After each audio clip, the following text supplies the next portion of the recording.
20 days pledge में बढ़ते हैं आगे और डिस्कस करते हैं हमारा नेक्स्ट चैप्टर सॉलिड स्टेट।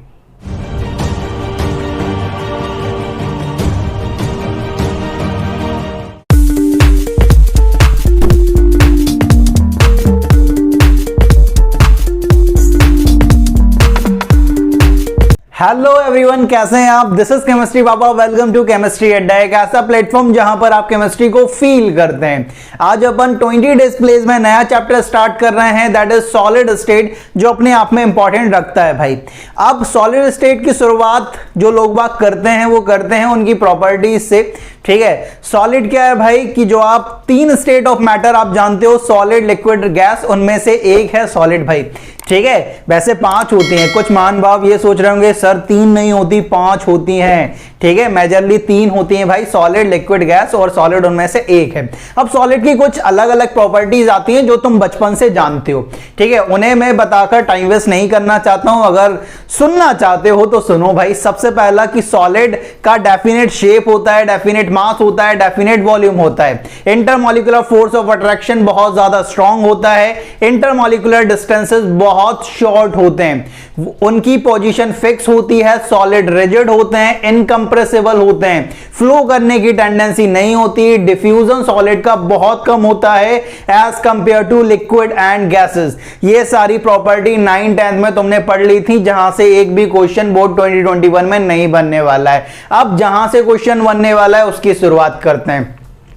हम यहां पर क्या कर रहे हैं, सॉलिड को क्लासिफाई कर रहे हैं। ठीक है, सबसे पहला जो हम क्लासिफिकेशन कर रहे हैं सॉलिड का, वो इस बेसिस पे कर रहे हैं कि जो अरेंजमेंट है कॉन्सिक्वेंट पार्टिकल्स का। कॉन्सिक्वेंट पार्टिकल मतलब जिनसे मिलके वो बना है, वो एटम भी हो सकते हैं, मॉलिक्यूल भी हो सकते हैं और आयन भी हो सकते हैं। कि कॉन्सिक्वेंट पार्टिकल का अरेंजमेंट क्या है, इस बेसिस पर हमारे पास 2 टाइप के सॉलिड आते हैं, crystalline solid and amorphous solid. अब क्रिस्टलाइन सॉलिड क्या होते हैं? ऐसे सॉलिड जिनमें जो अरेंजमेंट है कॉन्सिक्वेंट पार्टिकल का, कॉन्सिक्वेंट पार्टिकल मतलब एटम, मॉलिक्यूल या आयन, उनका एक रेगुलर अरेंजमेंट देखा जाए तो ऐसे सॉलिड को आप क्या बोलोगे? Crystalline solid. अमोर्फस सॉलिड में जो कॉन्सिक्वेंट पार्टिकल होते हैं उनका रेगुलर अरेंजमेंट नहीं होता है। तो सबसे पहला जो डिफरेंसेस है, यहां पर मैं डिफरेंस बना के लिख रहा हूं क्योंकि बोर्ड 2021 में डिफरेंस जरूर पूछा जाता है क्रिस्टलाइन या अमोर्फस सॉलिड से।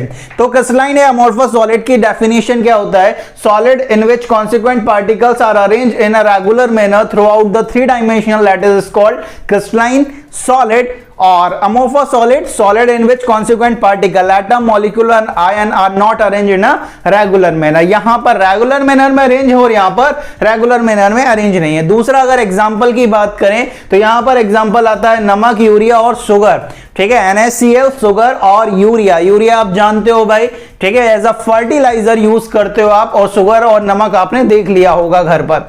ठीक है, नहीं देखा है बेटा तो अब क्या कर सकते हैं उस चीज का। ठीक है, नेक्स्ट आगे बढ़ते हैं। Amorphous solid. अमोर्फस सॉलिड के जो एग्जांपल हैं वो आता है ग्लास, क्वार्ट्ज और प्लास्टिक। ये भी आपने देखा होगा कहीं ना कहीं भाई। नेक्स्ट अगर बात करें प्रॉपर्टीज की, तो जो क्रिस्टलाइन सॉलिड होते हैं उनका शार्प मेल्टिंग पॉइंट होता है, और जो अमोर्फस सॉलिड होते हैं वो एक रेंज ऑफ टेम्परेचर में मेल्ट होते हैं। नेक्स्ट पॉइंट, ये एनाइसोट्रॉपिक नेचर के होते हैं और ये आइसोट्रॉपिक नेचर के होते हैं। एनाइसोट्रॉपिक या आइसोट्रॉपिक क्या होता है, आगे जैसे जैसे बढ़ेंगे वैसा आते जाएगा। नेक्स्ट, इन्हें ट्रू सॉलिड कहा जाता है, इन्हें सूडो सॉलिड या सुपर कूल्ड लिक्विड कहा जाता है।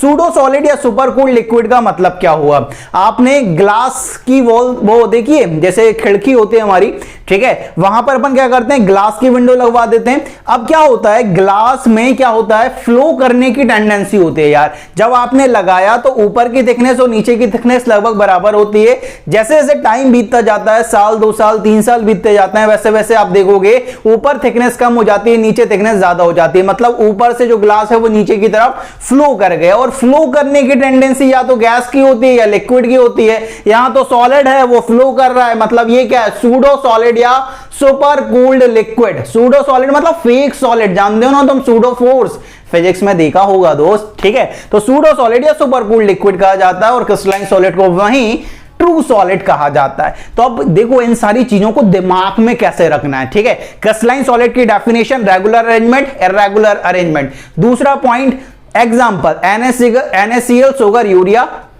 ग्लास, क्वार्ट्ज और प्लास्टिक। एनआइसोट्रॉपिक नेचर के, आइसोट्रॉपिक इन नेचर के, sharp melting point, melt over a range of temperature, true solid, pseudo solid या सुपर कूल्ड लिक्विड। इतना सा ध्यान रखना है। क्रिस्टलाइन, अमोर्फस यूं हो गए। अब दिमाग में एक क्वेश्चन आता है कि ये एनाइसोट्रॉपिक का मतलब क्या होता है। एनाइसोट्रॉपिक को समझो यार कि यहां पर समझते हैं, ठीक है। इतना गैप बचा हुआ है, थोड़ा सा देख लो यार। जैसे कि मैं यहां पर बनाता हूं एक क्रिस्टलाइन सॉलिड, इनमें रेगुलर अरेंजमेंट है। जैसे कि एक सर्कुलर वाले पार्टिकल हैं भाई पहले, ठीक है, फिर ये रेक्टेंगल वाले आ गए, ठीक है, फिर सर्कुलर वाले आ गए, फिर रेक्टेंगल वाले आ गए, राइट। अब यहां पर एक रेगुलर अरेंजमेंट देखने को मिल रहा है, सर्कुलर रेक्टेंगुलर सर्कुलर रेक्टेंगुलर, ये एक रेगुलर अरेंजमेंट है।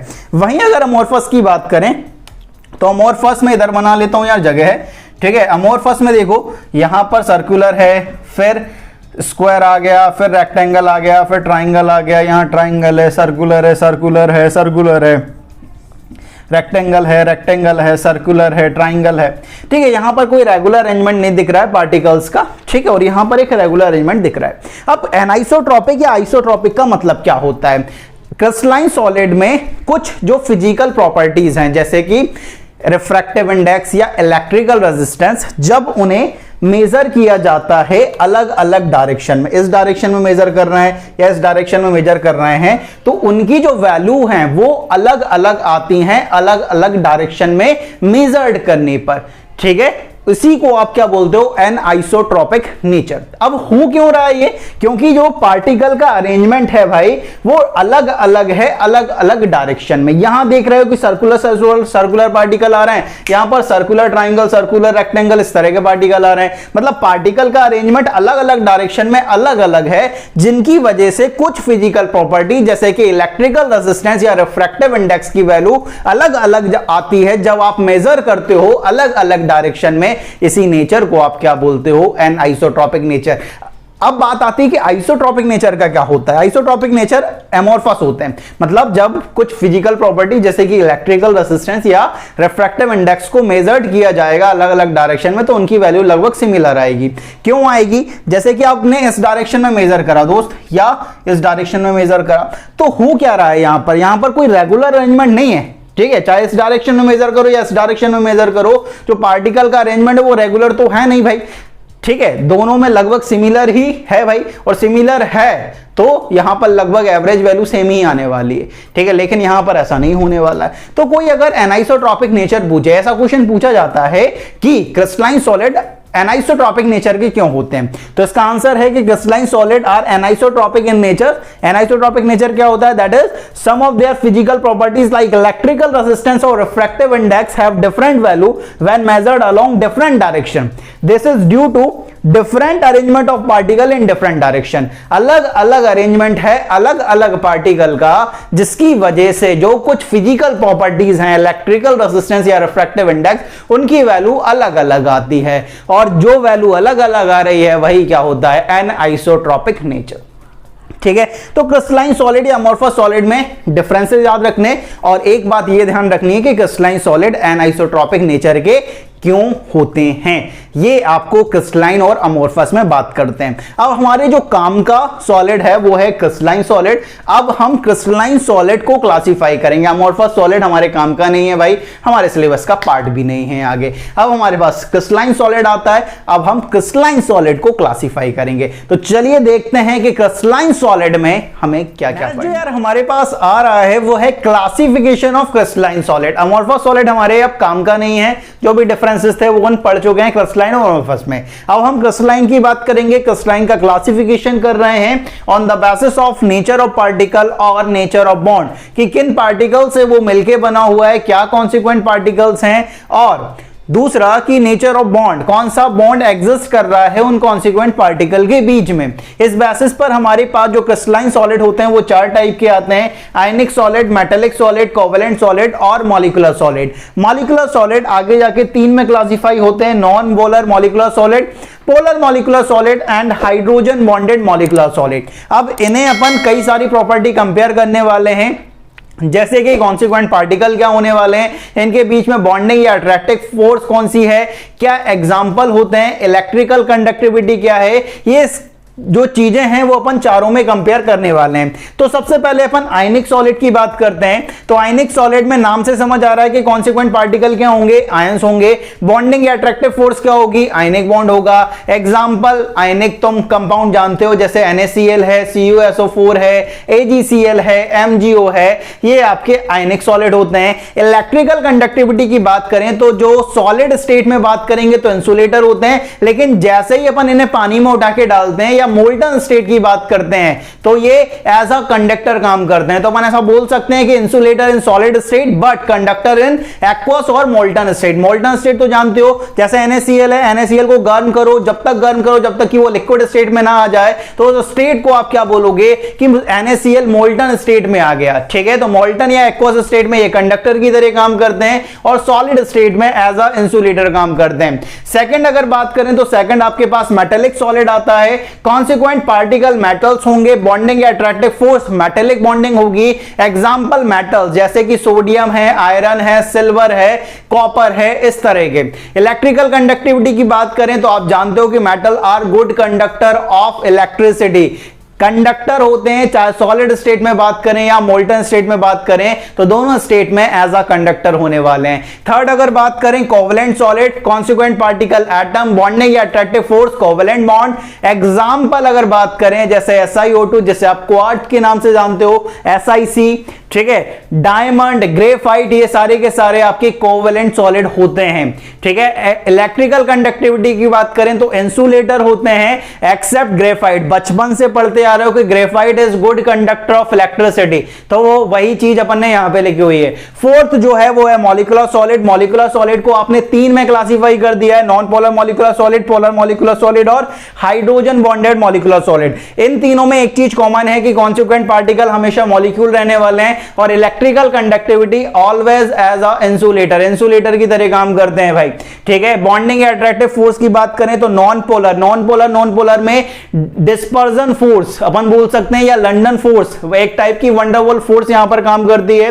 पोलर में अगर बात करें तो डाइपोल डाइपोल इंटरेक्शन और हाइड्रोजन बॉन्डेड में हाइड्रोजन बॉन्डिंग काम करती है। अगर एग्जांपल की बात करें तो आपके जो नॉन पोलर होते हैं उसमें आर्गन आ जाता है, CCl4 आ जाता है, I2 आ जाता है, CO2 आ जाता है। तो ये सारे के सारे बेसिकली हैं क्या कि ये नॉन पोलर है, इनका डाइपोल मूवमेंट 0 है। ठीक है, और पोलर की बात करें तो SO2, HCl और हाइड्रोजन बॉन्डिंग जानते हो वाटर आइस के फॉर्म में। Electrical conductivity insulator. ठीक है, तो यहां से बेसिकली आपका एक एमसीक्यू फॉर्म फ्रेम होता है। यहां पर आपके कहां से फॉर्म फ्रेम हो सकता है, कॉन्सिक्वेंट पार्टिकल पर, electrical conductivity, bonding, attractive force, इन पर आपके एमसीक्यू फ्रेम होने वाले हैं। तो यहां से एक एमसीक्यू बनने का चांस रहता है, तो उतना ही इंपॉर्टेंस इस चीज को देना है भाई। ठीक है, तो आप अगर इस टेबल के फॉर्म में याद रखते हैं तो आप बहुत कम टाइम में से अपने दिमाग में फिट कर लेंगे और जब क्वेश्चन आएगा तो बहुत रफ्तार में उस क्वेश्चन के साथ खेल सकते हो। तो ये बात हुई तुम्हारे क्रिस्टलाइन सॉलिड के क्लासिफिकेशन की। तो यहां पर आकर आपका जो क्रिस्टलाइन सॉलिड का क्लासिफिकेशन है वो खत्म हो जाता है। नेक्स्ट क्लास में सॉलिड स्टेट में आगे बढ़ेंगे और बहुत सारी चीजें देखने वाले हैं। तो इस वीडियो में इतना ही, मिलता है नेक्स्ट वीडियो में, तब तक के लिए पढ़ते रहें। जय हिंद, जय भारत।